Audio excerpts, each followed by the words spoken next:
I just wanted to thank you for everything you've done for me. I mean, if it hadn't been for you, I might have been as sick as bee. Oh, I didn't do much. Yes, you did. And not only did you look after me, you gave me that medicine. I might have died without that. I wouldn't let that happen. You're my friend. Yeah, I know that. And I care about you, too. I care about you more than just a friend. You know that, don't you? You bitch! Oh, you dirty, filthy dog! I thought you were my friend. You make me sick, you sick bitch! What's going on? He kissed me. All right, come on, outside. Sick.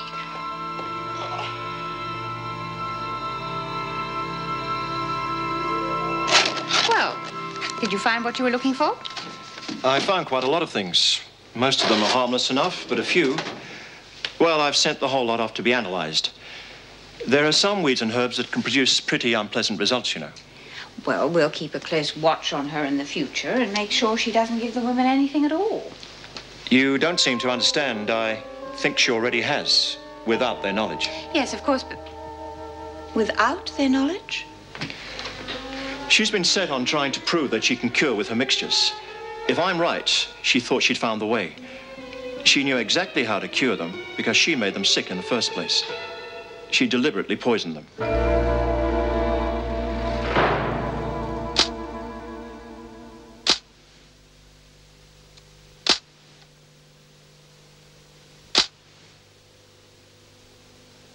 To deliberately make people ill just to prove a point.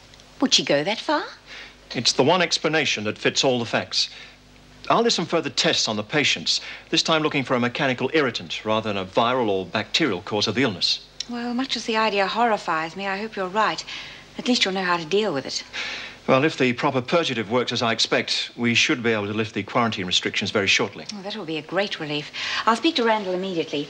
If we can get her to make an admission, then we won't have to wait for the results of your tests. I'd like to be present when you speak to her, if I may. Well, I think you should be. Oh, Mr. Fletcher, I was just about to phone you. There's been a bit of trouble, Mrs. Davidson. What now? Baxter attacked Bryant.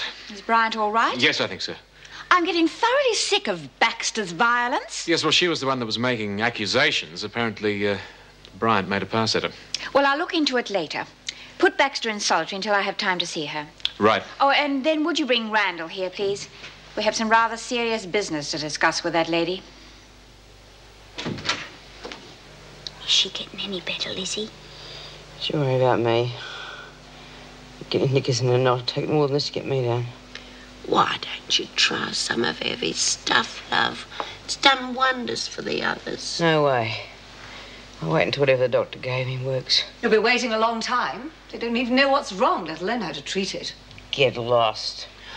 Don't be like that, Bee. She can help. I'm not interested, Lizzie. But isn't anything worth a try, seeing how you're not getting better now? Oh, God, don't make me fight you when I'm feeling like this. Look, she's putting one over you. She's in this whole situation to make you take notice of her. I'm not trying to win any support in here.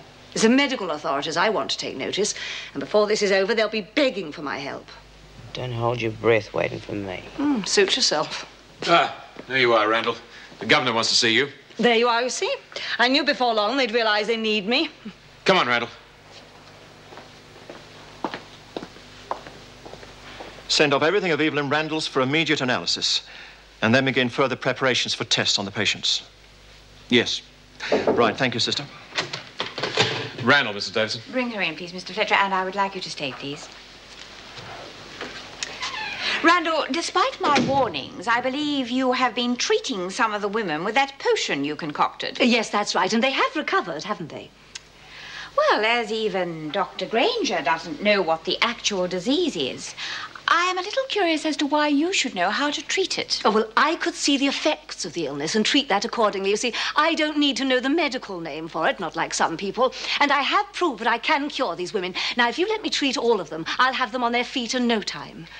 Yes, I'm sure you could. There you are, you see. I knew when you were desperate enough, you'd have to admit I was right. You might be able to cure those women because you're the one who made them ill in the first place. You deliberately poisoned them, created this sickness with a toxin of some sort. Oh, don't be ridiculous. Then you deny this accusation? Well, of course I do. He's only saying that because he doesn't want to admit that my treatment is more effective than his. Analysis of all your herbs is being carried out, Randall. If anything toxic is found among them, then I warn you, you are in very serious trouble. There's nothing in my herbs that could possibly harm anyone. It could only be a benefit to people if some weren't too narrow-minded to allow me to use them. That's enough, Randall. Wait outside. Well, I wouldn't like to live with your consciences if any of these women die. Take her back to her cell, please, Mr. Fletcher. I'll speak to Baxter in a moment. Well, Bryant wants to talk to you, too, about the incident. Yes, I'll get around to her. She's lying. I still think she caused it all. Well, at the moment, I'm more concerned with having this stopped before someone does die. Mrs. Davidson, to see you, Baxter.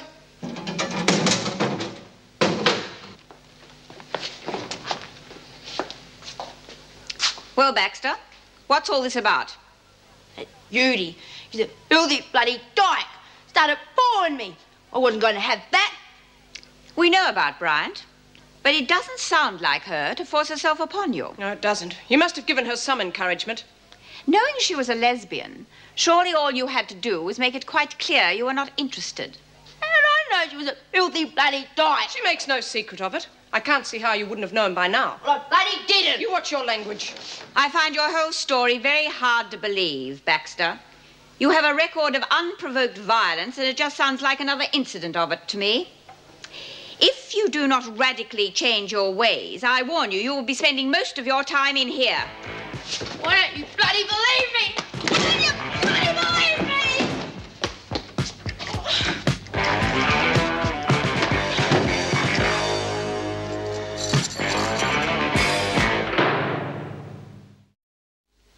It was all a misunderstanding. I don't want to see Georgie get in trouble over me. You did make some sort of overtures to her then? Yeah, I did. But look, I told her about myself. She didn't even seem to mind. And I thought well, I was sure she felt the same way. She insists she had no idea. Well, I told her. Mrs. Davidson, I'd never force myself on anyone. I mean, if they weren't interested, I wouldn't bother, you know? Maybe she just didn't understand what I was saying. Well, from the terms she was using a while ago, she understands well enough. Yeah, well, she does now. Mrs. Davidson, I don't want to see her get into trouble because of some mix-up. She is being punished for her continued violence. Ever since she arrived here, she's faced every problem by lashing out. She has to learn that this is not the way. But it was my fault. I am not condoning your actions, Bryant. And because of what you have told me, Baxter will not be put on a charge. But for the time being, she'll have to remain in solitary. Hopefully, she will realize herself that she has to change her attitude. Yes, I've got all that. Oh, and thanks for letting me know so quickly. All right, bye. The results of the tests that were made on Officer Barfield and some of the women, they managed to isolate the irritant. Then you know what caused it? That's right. Something that was administered orally. Pollen from the pandanus palm. Pandanus candelabrum. Then it has to be Randall. Oh, it's not quite that clear cut. You see, there was no such pollen amongst the herbs that we confiscated. Well, she obviously got rid of what was left before we searched the cell. Yes, but how did she get it in the first place? There's no such thing in or around the prison. Still, the main thing, however, was managed to establish that no contagious or infectious disease is involved. Then quarantine can be lifted immediately. Yes. I'll be relieved to get back to normal. But we've still got to find out how the stuff got in here in the first place. Yes, I'll be interested to get to the bottom of that myself.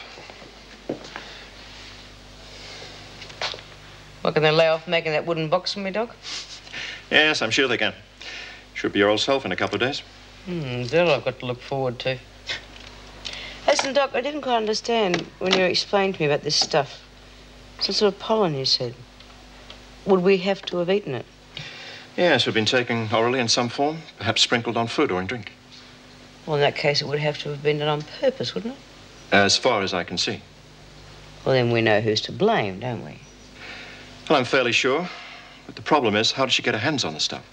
There's none within miles of this place. Unless we can prove she got a hold of the pollen in some way, I'm afraid she's going to get away with it. Oh, I wouldn't say that. How's Smith?